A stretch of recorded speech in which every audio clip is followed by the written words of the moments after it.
You ask Tiger to calculate.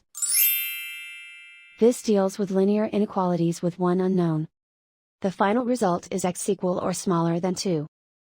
Let's solve it step by step.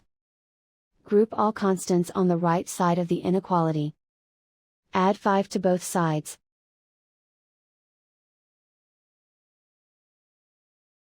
Simplify the arithmetic.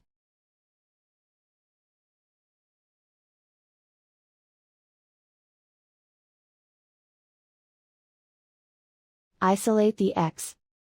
Divide both sides by 13.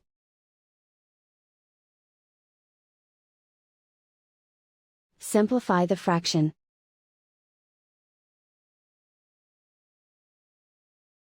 Find the greatest common factor of the numerator and denominator.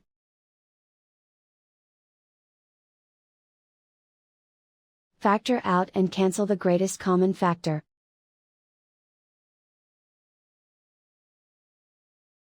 Plot the solution on a coordinate grid. And so the final result is x equal or smaller than 2.